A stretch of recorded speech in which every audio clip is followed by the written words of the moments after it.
कब पेसमेकर ज़रूरी होता है? नमस्कार, मेरा नाम डॉक्टर सौरभ चोपड़ा है। I am a consultant intervention cardiologist in Fortis hospital Manesar and Fortis Gurgaon. हमारे हार्ट में एक नेचुरल पेसमेकर है जो साइनस नोड की लोकेशन पे होता है और वहाँ से हार्ट को इलेक्ट्रिसिटी या इलेक्ट्रिकल करंट हार्ट जनरेट करता है फ्रॉम द साइनस नोड, और वहाँ से इलेक्ट्रिकल इम्पल्स पूरे हार्ट में स्प्रेड होती है और ऊर्जा क्रिएट करती है एंड हार्ट को एक स्टिमुलस मिलता है कि हार्ट पंप करे। तो जब साइनस नोड डिसफंक्शन हो, साइनस नोड ठीक ना काम करे या एवी नोड डिसफंक्शन हो जिसके कारण पेशेंट कंप्लीट हार्ट ब्लॉक में जा रहा हो, उन स्थिति में हमारे को पेसमेकर चेंज करने की या फिर एक आर्टिफिशियल पेसमेकर डालने की पेशेंट में आवश्यकता होती है। इसके लक्षण मरीज को जैसे चक्कर आना, चक्कर खा के गिर जाना या बहुत थकान होना या थोड़ा दूर चलने पे सांस फूलना, ये इसके लक्षण होते हैं। बहुत बार चक्कर खा के गिर जाते हैं बेहोशी की हालत में और बाद में जब ईसीजी होता है तब पता चलता है कि इनकी दिल की धड़कन ठीक नहीं चल रही है, इनको एक पेसमेकर लगाने की आवश्यकता है। पेसमेकर के लिए एक छोटा सा प्रोसीजर रहता है, इसपे यहाँ से लेफ्ट साइड या राइट साइड से हम एक छोटा सा चीरा लगा के एक electrical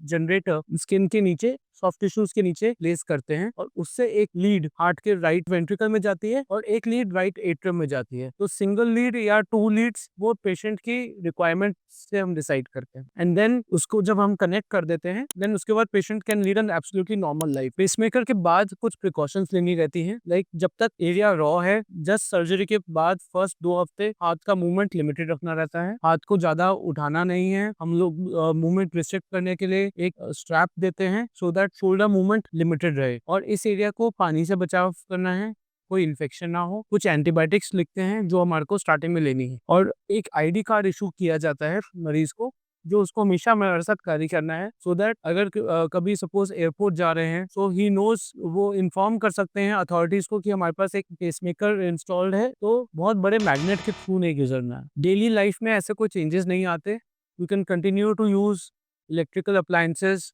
like microwave and do steam iron, उससे कुछ इशू नहीं है, बट बहुत बड़े मैग्नेट के पास जाने से अवॉइड करना। Now the pacemakers are MRI compatible pacemakers, तो उसके बाद अगर पेशेंट को किसी और कंडीशन की वजह से एमआरआई की आवश्यकता है तो बिल्कुल करवा सकते हैं। Patient can lead an absolutely normal life, he can walk and go upstairs and बिल्कुल नॉर्मल काम कर सकते हैं। ड्राइविंग इनिशियल 2 वीक्स में हम अवॉइड करने को कहते हैं, उसके बाद ही can drive to work and lead a normal life. Thank you.